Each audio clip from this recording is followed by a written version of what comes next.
दोस्तों तव्हांखे ॾाढी खिल आई हूंदी छो त इहे ॿ स्किट्स जेके आहिनि इहे असां रीमेक कयासीं ऐं इहे रियल हुआ।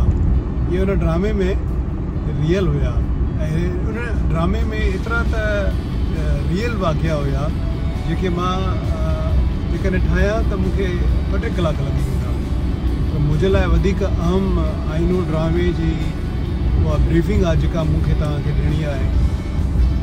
अॼु त मां तव्हांखे ॾेई चुको आहियां। बाक़ी हींअर मां वञा पियो Pakistan television corporation Karachi centre जिते इहो ड्रामो आईनो रिकॉर्ड थियो उन्हनि जी स्टूडियोज़ में। तव्हांखे उहा बिल्डिंग बि ॾेखारींदुसि ऐं तव्हांखे मां उहो माहौल बि ॾेखारींदुसि PTV जो त 30 साल अॻु में छा हुयो ऐं हाणे छा आहे। ॾींहुं राति जो फ़र्क़ु आहे 30 साल पहिरें जे माहौल में ऐं अॼोके माहौल में। अॼोको माहौल तव्हां ॾिसी दहिलजी वेंदो छो त उते हींअर बिल्कुलु शांति ईअं जीअं भूत बंगला हूंदो आहे ऐं इहा सूरत हाल आहे। ऐं 30 साल अॻु में आर्टिस्टनि जो मेलो हूंदो हुयो PTV सेंटर कराची ते ऐं पेर रखण जी जॻह न हूंदी ऐं पास वॾी मुश्किल सां ठहंदी ऐं माण्हू गेट ते बीठा हूंदा त जीअं प्रोड्यूसर कॉल करे अंदरां त पोइ पास ठहंदी न त पोइ माण्हू हुते बि ऐं ॿाहिरां एक्टर ॾिसी हलिया वेंदा। सो मां हींअर थोरी देरि में कराची सेंटर PTV गेट ते पुॼंदुसि तव्हांखे अंदरियों सॼो माहौल ॾेखारींदुसि।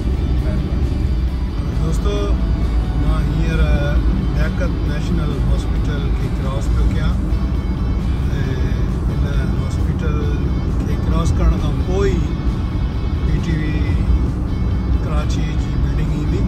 तक़रीबन मां पुॼी वियो आहियां ऐं हीअ ॿाहिरियों मंज़र आहे जेको तव्हांखे ॾेखारियां पियो जे तव्हां ॾिसो पिया। हींअर मां लेफ्ट ते टर्न कंदुसि। हीअ गेट तक़रीबन हाणे ठाहियो आहे कोई 20 साल खनि अॻु में। 30-35 साल अॻु में हिकिड़ो ॿियो गेट हूंदो हो जेको ॿिए पासे खां हूंदो हुयो ऐं हाणे वरी थोरो security J point of view खां हीअ गेट ठहियो आहे। हीअ तव्हां ॾिसो हे मां PTV जे गेट ते अची वियो। हे गार्ड आहिनि जेके बग़ैर पास जे ई मूंखे अंदरि छॾींदा। महिरबानी तव्हां ॾिठो हीअ PTV जी बिल्डिंग आहे पार्किंग आहे PTV जी ऐं हीअ गाॾियूं बीठियूं आहिनि ऑफिसर्स जूं ऐं एम्प्लॉइज़ जूं। ॾिसो था केॾी शानदार बिल्डिंग आहे ऐं सॼो माहौल क्लासिकल माहौल आहे। इंशाअल्लाह ताला तव्हांखे मां हाणे अंदरियों मंज़र बि ॾेखारियां थो। हीअ बिल्डिंग आहे ॾिसो हीअ उहो पुराणो दरवाज़ो आहे जेको अॼु बि क़ाइमु दाइमु आहे ऐं असां इन दरवाज़े खे खोले अंदरि वेंदासीं। हीअ PTV जो उहो कॉरिडोर आहे जेको अॼु खां 30 साल अॻु में एतिरो त भरियलु हूंदो हुयो जो आर्टिस्टनि खे बीहण जी जॻह कान हूंदी हुई। अॼु ही बिल्कुलु ख़ामोश ऐं साईं थो करे। तव्हां इहे ॾिसो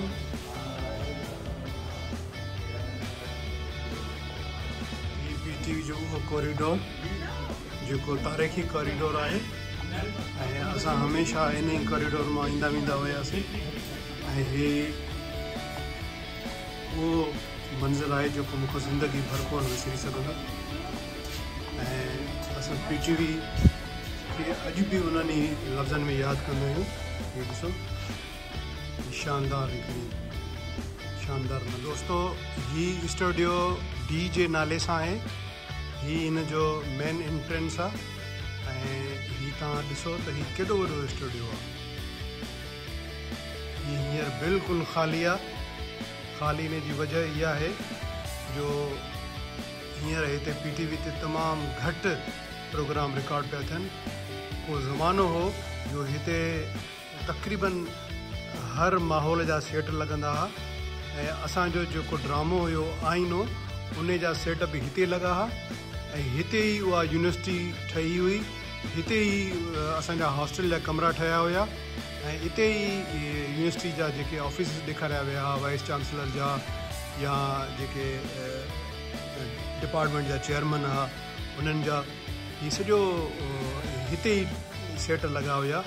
ऐं अॼु मां हिन माहौल खे ॾिसी हीअ कैमरा बि ॾिसो पई आहे, हिते घटि में घटि 4-5 कैमराऊं हूंदियूं आहिनि ऐं तमामु हिकिड़ो ज़बरदस्त क़िस्म जो माहौल हूंदो आहे। हीअ मथे ॾिसो था ॾाकण, इहो मथे हिकिड़ो पैनल आहे जिते प्रोड्यूसर वेहंदो हुयो ऐं उतां रिकॉर्ड कंदो हुयो। हितां ॾिसो हीअ छत हुनजी केॾी मथे आहे, ॾिसो था। अॼु मां हिन ख़ाली स्टूडियो खे ॾिसी मूंखे रोअण थो अचे ऐं उहे सभु यादूं मूंखे अचनि थियूं जॾहिं असां हिते ड्रामे जी शूट कंदा हुआसीं ऐं आईनो ड्रामे जो मां किरदारु हुयुसि सोजरे वारो, जेको लाज़वाल कैरेक्टर हुयो ऐं हिते ई उहो सेट लॻंदा हुआ, पर इतफ़ाक़ सां अॼु हिते कुझु बि न आहे ऐं ख़ाली हिकिड़ो स्टूडियो ॾिसी मूंखे इंतिहाई रंज बि थिए पियो ऐं दुख बि थिए पियो त छा त ज़मानो हुयो, छा त दौरु हुयो। इन जे लाइ सोजरो चवंदो आहे त ज़िंदगी ॾाढी ॾुखी थी प्यारा, ॾाढी ज़ालिम थी। दोस्तो हीअ वार्डरूब आहे जिते कपिड़ा चेंज कंदा हुआसीं या जिन वटि आर्टिस्टनि वटि कपिड़ा न हूंदा हुया पोइ हिन वार्डरूब में हीअ कपिड़ा उन्हनि खे ॾिना वेंदा हुया।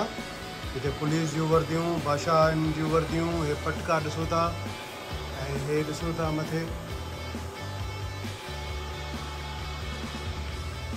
हे सभु कुझु हिते अवेलेबल हूंदो हुयो। जंहिंखे जेका ड्रेस खपंदी हुई उनखे उहा ड्रेस मिलंदी हुई ऐं अॼु ही बिल्कुलु सुनसान आहे।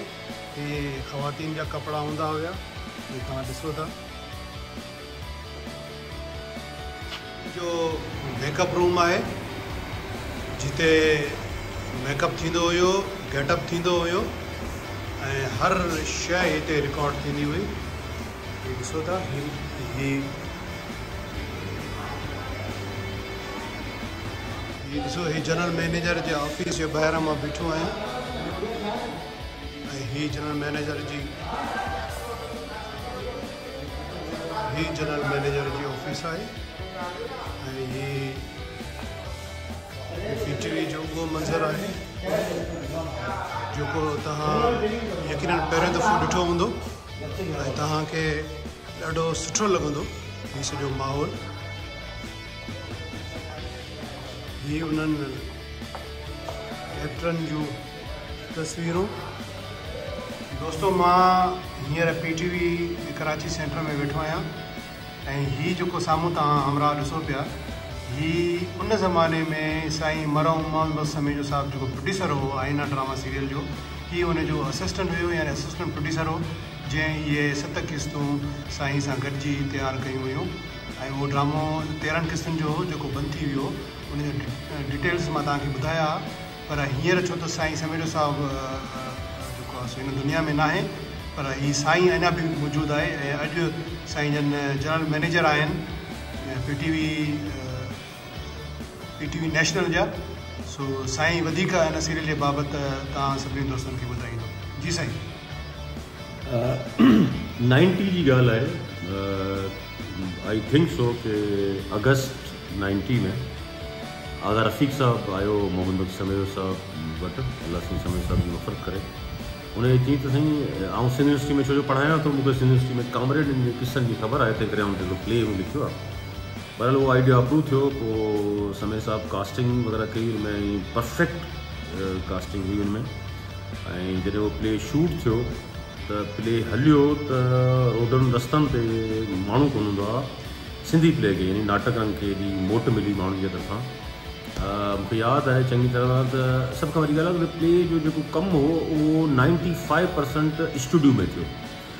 जिन तव्हां जेके क्लासरूम ॾिठा या जेके तव्हां हॉस्टल ॾिठियूं, गर्ल्स हॉस्टल ॾिठियूं, स्टूडेंट छोकिरनि जूं जेंट्स जूं, उहे सभु जेके आहिनि से उहे PTV कराची सेंटर जे स्टूडियो में त लॻियूं। तमामु घणी महिनत कई वई, सभिनी आर्टिस्टनि ॾाढो सुठो परफॉर्म कयो। उनमें इन ड्रामे जी सभ खां वॾी ख़ूबी आहे कि जेको करेक्टर हो उहो पंहिंजी जाइ ते हिट करेक्टर थियो। मलिक कैसर निज़ामानी अगर उन्होंने पंहिंजो करेक्टर कयो त पंहिंजी जॻह ते हिट हो। गज़ल सलाम हुई, विनोद गज़ल सिद्दीकी उन टाइम ते उहो पंहिंजी जॻह ते हिट हो।